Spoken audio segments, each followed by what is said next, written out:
Hi friends, welcome to സാക്ഷി kitchen. ഇന്ന് ഞാൻ വന്നിരിക്കുന്നത് സ്വീറ്റ് റെസിപ്പി ആയിട്ടാണ്. ചെയ്തെടുക്കുന്നത് എങ്ങനെയെന്ന് നോക്കി വരാം. ആദ്യം ഒരു ബൗളിലേക്ക് 3 ടേബിൾ സ്പൂൺ കോൺഫ്ലോർ ഇട്ട് കൊടുക്കാം. ഇനി ഇതിലേക്ക് 1/4 കപ്പ് പാലൊഴിച്ചിട്ട് കട്ടകളില്ലാതെ കലക്കിയെടുക്കാം. ഇനി ഒരു പാനിലേക്ക് നമുക്ക് 2 കപ്പ് പാലൊഴിച്ചു കൊടുക്കാം. ഇതിലേക്ക് കലക്കി വെച്ചിരിക്കുന്ന കോൺഫ്ലോർ ഇല്ലേ, അതും കൂടെ ഒഴിച്ചു കൊടുത്തിട്ട് നല്ലോണം ഒന്ന് മിക്സ് ചെയ്യാം. ഇനി വേണ്ടത് ഒരു ഏത്തപ്പഴമാണ്. ഇത് കട്ട് ചെയ്ത് എടുത്തിട്ട് വരാവേ. നല്ലോണം പഴുത്ത പഴം നോക്കിയിട്ട് എടുക്കണം. പാനിലേക്ക് നെയ്യ് ഒഴിച്ചു കൊടുക്കാം. ഇനി ഇതിലേക്ക് നട്ട്സ് ഇട്ട് കൊടുക്കാം. കാഷ്യൂനട്ട് ഇട്ട് കൊടുക്കാം. പിന്നെ ഉണക്കമുന്തിരിങ്ങയും കൂടെ ചേർക്കാം. നിങ്ങൾക്ക് ഇഷ്ടമുള്ള നട്ട്സ് എടുക്കാവുന്നതാണ്. ഇത് നല്ലോണം ഫ്രൈ ആയി വന്നിട്ടുണ്ട്. ഇത് മാറ്റം എടുത്ത് ഈ സെയിം പാനിലോട്ട് തന്നെ ഏത്തപ്പഴം അരിഞ്ഞതും കൂടെ ഇട്ട് കൊടുക്കാം. ഇനി ഇതൊന്ന് വഴറ്റിയെടുക്കാം.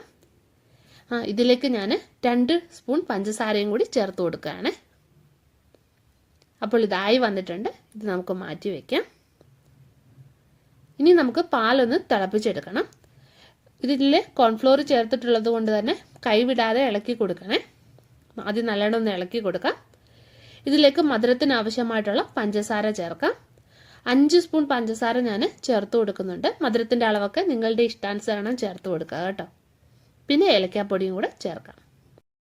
പഞ്ചസാര ഏലക്കാപ്പൊടിയും കൂടെ ഞാൻ പഞ്ചസാര ഏലക്കയും കൂടെ ഒന്ന് പൊടിച്ചെടുത്താണ് ഇത്. ഇതിനി നമുക്ക് കുറുക്കിയെടുക്കാം.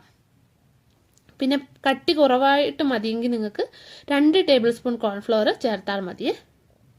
അപ്പോൾ കോൺഫ്ലോർ ഇവിടെ കുറുകി വന്നിട്ടുണ്ട്. ഇതിലേക്ക് നമ്മൾ തയ്യാറാക്കി വെച്ചിരിക്കുന്ന ഏത്തക്കയുടെ മിക്സ് ഇല്ലേ, അത് ചേർത്ത് കൊടുക്കാം. കുറച്ച് ഞാൻ ഇതിൽ നിന്ന് മാറ്റി വെക്കുകയാണ് ഡെക്കറേറ്റ് ചെയ്യാൻ വേണ്ടിയിട്ട്. കുറച്ച് നട്ട്സ് കൂടെ ചേർക്കാം. അപ്പോൾ ഫ്ലെയിം നമുക്ക് ഓഫ് ചെയ്യാം. ഇത് കുറച്ചൊന്ന് ചൂടാറി വന്നിട്ടുണ്ട്. ഇതൊരു പാത്രത്തിലേക്ക് ഒഴിക്കാം. അതിൻ്റെ മുകളിലേക്ക് ഏത്തപ്പഴവും നട്ട്സും ഒക്കെ ഇട്ട് കൊടുക്കാം. നല്ലോണം ചൂടാറിയതിന് ശേഷം ഫ്രിഡ്ജിൽ വെച്ച് നമുക്ക് തണുപ്പിച്ചെടുക്കാം. പുഡിങ് തണുത്ത് വന്നിട്ടുണ്ട്. എടുത്ത് നോക്കാം.